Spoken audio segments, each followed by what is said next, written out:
Hello students, आज के इस वीडियो लेक्चर में हम महाराष्ट्र बोर्ड ने जो क्वेश्चन बैंक हमें प्रोवाइड की इकोनॉमिक्स की, तो वही सॉल्व करने वाले हैं। तो इसका एक्सप्लेनेशन स्टार्ट करने से पहले मैं आपसे रिक्वेस्ट करूंगी कि अगर अभी तक आपने चैनल को सब्सक्राइब नहीं किया है तो प्लीज चैनल को सब्सक्राइब कीजिए एंड बेल आइकन बटन को प्रेस कीजिए ताकि आपको लेटेस्ट वीडियो के नोटिफिकेशंस मिलते रहे। डियर स्टूडेंट्स, ये चैनल पे कोई भी कंटेंट यूज करने के लिए आपको कोई पेमेंट नहीं करना है। It is a life time free channel है आप लोगों के लिए। आपको ज़्यादा से ज़्यादा फ्रेंड्स के साथ भी शेयर करना है ताकि उनको भी हेल्प हो जाए। मैंने यहाँ पर ऑलरेडी है ना इकोनॉमिक्स की काफ़ी वीडियोस अपलोड कर दिए हैं। Question number 1 and 2 completely 100% upload किया हुआ है। क्वेश्चन नंबर 1 एंड 2, उसके बाद में मैंने क्वेश्चन नंबर 5 पे मैंने आप लोगों की डिमांड पे उसको पहले अपलोड करने का स्टार्ट किया है। तो उसमें से मैंने क्वेश्चन नंबर 5 में से स्टडी द फॉलोइंग टेबल में से टेबल का कंप्लीट कर दिया है मैंने। इसमें सब क्वेश्चंस हैं वो कंप्लीट कर चुकी हूँ मैं, एंड फिगर्स को भी मैं कंप्लीट कर चुकी हूँ। 7 फिगर्स को स्टडी करना था तो और उसके बारे में लिखना था, तो वो भी मैं कंप्लीट कर चुकी हूँ। तो आज के वीडियो में हम passage and answer the following questions हम स्टार्ट करने वाले। पैसेज को रीड कर कर आपको जो क्वेश्चंस पूछे गए हैं तो उसका आंसर्स है ना हम लोग ढूंढ कर हम लिखेंगे कि कैसे आपको पैसेज रीडिंग कर कर। ये जो कॉन्सेप्ट है वो आप लोगों के लिए नया नहीं है, ये आप है ना इस कॉन्सेप्ट से बहुत वेल वर्स्ड हो। इंग्लिश में आपको पैसेज के हेल्प से ही आपको फाइंड आउट करके लिखना होता है। एंड तो ये पैटर्न अभी जैसे लास्ट ईयर से आप लोगों को इकोनॉमिक्स एंड 10th में आप लोगों को हिस्ट्री ज्योग्राफी में भी ये पैटर्न्स थे, साइंस में भी ये पैटर्न्स थे, तो यहाँ इकोनॉमिक्स में भी ये पैटर्न है। जो आपको 4 मार्क्स है ना, आपको 4 मार्क पैसेज के लिए, 4 मार्क आपका फिगर के लिए एंड 4 मार्क टेबल के लिए, इनमें से 2 आपको करने होते हैं। तो मतलब 8 मार्क्स आप है ना आसानी से ग्रैब कर सकते हो अगर आपको अच्छे से कॉन्सेप्ट समझ में आते हैं तो हम अभी पैसेज नंबर यहाँ पर फर्स्ट पैसेज आज हम सॉल्व करने वाले हैं। ऑलरेडी यहाँ पर जैसे कि ये क्वेश्चंस मैं सारे कवर अप कर चुकी हूँ, आप लोगों के साथ आंसर्स मैं शेयर कर चुकी हूँ इनके, हम लोग ने इन पॉइंट्स को डिस्कस कर लिया है। इसके साथ साथ आपको ये ध्यान रखना कि रीडिंग आपको जरूर से करनी है क्योंकि रीडिंग इज मस्ट। बोर्ड ने क्वेश्चन बैंक आप लोगों को प्रोवाइड की है, ये भी आप लकी हो क्योंकि देखो इंपॉर्टेंट क्वेश्चंस इसमें ज़्यादा से ज़्यादा इंपॉर्टेंट क्वेश्चंस ही इंक्लूडेड है। किसी भी क्वेश्चन बैंक प्रोवाइड करने का मतलब होता है कि इस टाइप के क्वेश्चंस आएंगे, आप प्रैक्टिस कीजिए, मतलब उसमें से आएंगे भी, ये भी कंफर्म्ड है क्योंकि टेक्स्ट बुक के बाहर का कुछ नहीं है और ज़्यादा से ज़्यादा कवर अप किया गया है इसमें सिलेबस। तो यहाँ पर पैसेज जो है, ये थर्ड क्वेश्चन जो है वो पैसेज को लेके है। तो यहाँ पर टोटल 5 पैसेजेस है। तो आज हम है ना फर्स्ट पैसेज करेंगे, मोना विजिट्स शॉपिंग। पहली बात तो पैसेज रीड करने के लिए आप सभी जानते हैं क्राइटेरियाज कि पहले पैसेज को कभी भी ध्यान से रीड करना चाहिए क्योंकि ये अनसीन पैसेज है, ये कोई आपके टेक्स्ट बुक का पैसेज नहीं है, but it is related to the concepts of economics. Economics के कॉन्सेप्ट से रिलेटेड है। जैसे जैसे आप रीड करोगे तो आपको चीजें समझ में आने लगेगी। तो यहाँ पर मोना विजिट्स अ shopping mall near her residence, अपने घर के पास के शॉपिंग मॉल में वो विजिट करती है and she shops for monthly groceries. उसका महीने का जो खाने पीने का सामान भरते हैं, ग्रोसरीज फिल करते हैं, तो वो सामान भर रही है विच इंक्लूड, जिसके अंदर क्या क्या है, राइस है, व्हीट है, शुगर है, कुकिंग ऑयल एंड पल्सेस है, जो कॉमन है सभी घरों में आता है। Now she purchases additional quantities of sugar. यहाँ पर एडिशनल क्वांटिटी ऑफ शुगर की बात की कि भाई उसने एक्स्ट्रा शुगर खरीदी है, मच मोर देन हर मंथली रिक्वायरमेंट। उसको उसकी जो मंथली रिक्वायरमेंट है उससे बहुत काफी ज्यादा उसने है ना शक्कर खरीद के रखी है, शुगर खरीद के रखी है।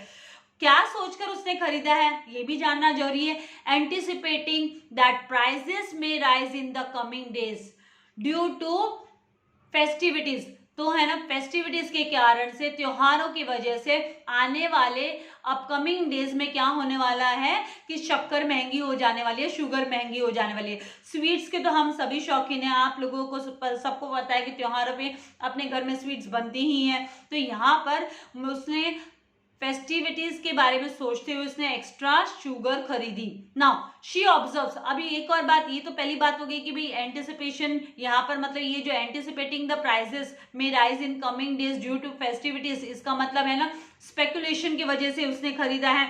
तो ये इकोनॉमिक टर्म हमने है ना पढ़ा है, लॉ ऑफ डिमांड में पढ़ा है। तो यहाँ पर नेक्स्ट है कि she observes 2 different quantities, 2 different quantities वो ऑब्जर्व कर रही है। तो वो क्वांटिटीज किस चीज की ऑब्जर्व कर रही है वो, तो क्वांटिटीज ऑफ तूर दाल की उसने sorry qualities not quantities, qualities observe कर रही है तूर दाल की। 2 क्वालिटी उसने देखे, which one out of which one quality जो है वो इंफीरियर क्वालिटी है तो इंफीरियर क्वालिटी, जब इंफीरियर क्वालिटी की बात आती है तो हमारे माइंड में है ना गिफिन्स पैराडॉक्स आ जाता है, राइट। सर रॉबर्ट गिफिन ने जो कॉन्सेप्ट ऑब्जर्व किया था, तो वो गिफिन्स पैराडॉक्स ध्यान में आ जाता है कि इंफीरियर गुड्स जो होते हैं, लो क्वालिटी के गुड्स होते हैं, उनकी डिमांड है ना बढ़ती नहीं है, उनके प्राइस अगर फॉल होंगे तो उनकी डिमांड भी फॉल होती है। ये हमने जनरल कॉन्सेप्ट इकोनॉमिक्स में स्टडी किया है। नाउ यहाँ पर बोला कि other and other is superior, और दूसरी वाली जो तूर दाल की क्वालिटी वो सुपीरियर क्वालिटी की है, high quality superior quality. Now she does not purchase the low quality toor dal, वो है ना लो क्वालिटी वाली तूर दाल परचेस नहीं करती है, दो it's price is comparatively low, उसके प्राइस है ना उसके कंपेयर में कम है, उसके भाव कम है तूर दाल के, इंफीरियर क्वालिटी वाली दाल के भाव कम है, फिर भी वो वाली दाल नहीं खरीदती है, तूर दाल जो वो खरीदती है वो सुपीरियर क्वालिटी वाली खरीदती है। Instead she prefers to buy superior quality toor dal, उसके बदले वो सुपीरियर क्वालिटी वाली तूर दाल खरीदती है।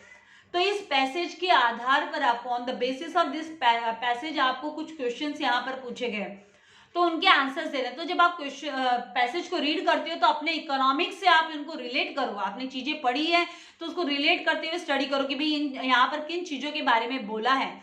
तो यहाँ पर जो पहला क्वेश्चन है आपको आंसर देना है, आंसर द क्वेश्चन। तो यहाँ पर identify the exception to the law of demand, ये कौन सा exception to the law of demand हुआ इन द गिवन पैसेज, इस पैसेज में विथ रेफरेंस टू, किसके रेफरेंस में आपको पूछा है, क्योंकि यहाँ पर exceptions to the law of demand दो हमने देखा, एक तो हमने देखा superior quality and inferior quality, मतलब यहाँ पर आया गिफिन्स पैराडॉक्स जैसे हमने डिस्कस किया पैसेज रीड करने के समय पर, और एक स्पेकुलेशन के बारे में आया। तो यहाँ पर क्या पूछा, with reference to purchase of additional quantities of sugar, तो यहाँ पर आपको शुगर है ना एडिशनल क्वांटिटी खरीदा है much more than the monthly requirement, anticipating that price में rise in the coming days due to festivities. तो ये इसके कॉन्टेक्स्ट में आपको एक्सेप्शन टू द, ये इसके रेफरेंस में आपको, नॉट कॉन्टेक्स्ट, इसके रेफरेंस में आपको exception to the law of demand बताना है। तो हमने यहाँ पर रीड करते समय ही डिसाइड कर लिया कि यहाँ पे स्पेकुलेशन, ये स्पेकुलेशन की वजह से वो खरीद रही है कि आने वाले समय में जो महंगाई बढ़ेगी, जहां पर है ना महंगाई बढ़ने वाली है करके सोच के कंज्यूमर ज्यादा खरीद लेता है, भले वो महंगे सामान हो खरीद लेता है हाई रेट पे कर कर भी। तो ये शुगर को लेकर स्पेकुलेशन वाली बात है। सेकंड क्वेश्चन यहाँ पर क्या है, identify the kind of good with reference to low quality toor dal. तो लो क्वालिटी तूर दाल के यहाँ पर संदर्भ में, उसके संदर्भ में विथ रेफरेंस टू मतलब उसके संदर्भ में आपको फाइंड आउट करना है कि अच्छे की पहचान करनी है, मतलब इसके अपोजिट में क्या है। यहाँ पर लो क्वालिटी तूर दाल के कॉन्टेक्स्ट में इसके अपोजिट में हमको यहाँ पर सुपीरियर क्वालिटी तूर दाल दिखाई देती है। लो क्वालिटी तूर दाल के रेफरेंस में विथ रेफरेंस टू इट हमको सुपीरियर क्वालिटी की तूर दाल दिखाई देती है। तो मतलब यहाँ पर जो काइंड ऑफ गुड होगा वो सुपीरियर क्वालिटी तूर दाल होगा।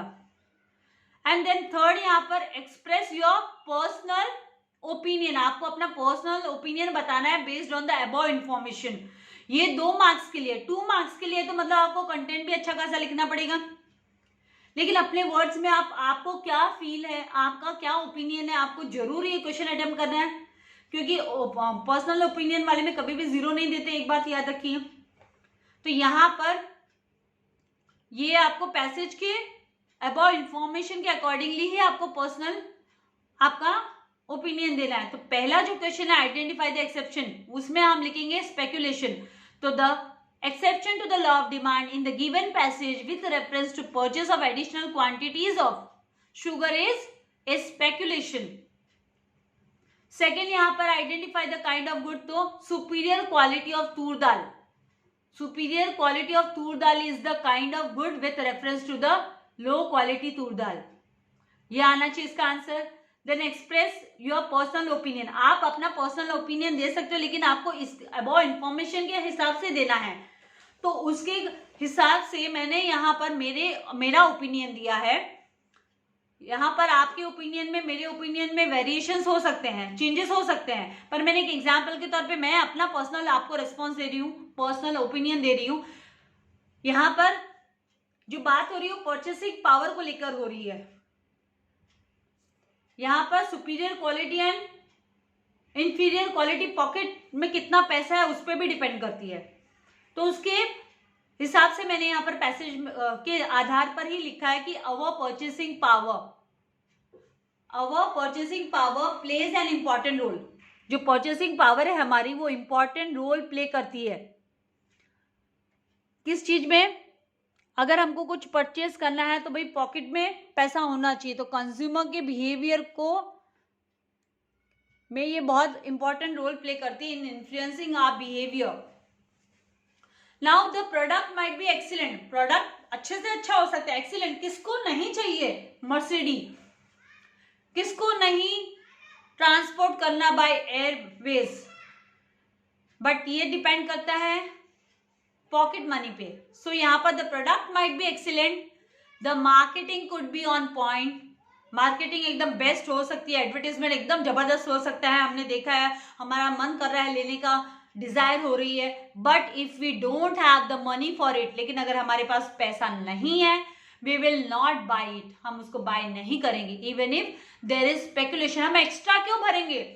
किसी को अभी इस पॉइंट को मैंने क्यों दिया है वो बताती हूँ। हम एक्स्ट्रा क्यों भरेंगे? हमारा मान लीजिए मंथली उतना हमारा cut to cut wages, daily wages earn करने वाला बंदा कैसे है ना, कल की सोच कर वो कितना सामान कहाँ से भरेगा? तो ये मैंने अपना पॉइंट ऑफ व्यू बताया। सेकेंड थिंग, इंडिविजुअल कंज्यूमर, हर एक बंदे की अपनी यूनिक बाइंग बिहेवियर होता है, अपना यूनिक बाइंग बिहेवियर।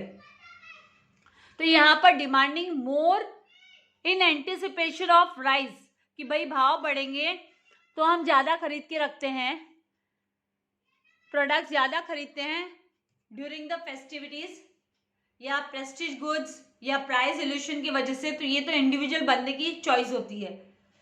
कुछ लोग हैं वो अपने घर में है ना एक्स्ट्रा सामान भरकर नहीं रखना चाहते, महीने का बस हो गया, मंथली बजट देखना है, स्टोरेज की प्रॉब्लम होती है सिटीज में, then it does not always stand true. ये हमेशा सही नहीं होता है कि भाई आप है ना अगर ज्यादा पैसा दे रहे हो तो आपको हाई क्वालिटी मिल रही है।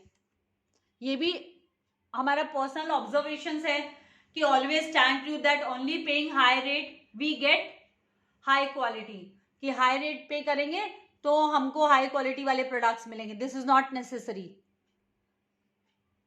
ये जरूरी नहीं है। It depends on the place as well, ये है ना किस पे डिपेंड करता है? जगह पे भी, कहां से आप खरीदे हो, whether you buy it from malls और लोकल शॉप्स, मॉल से खरीदे हो या लोकल शॉप से खरीदे हो, आपके आसपास के बनिए की दुकान से खरीद रहे हो।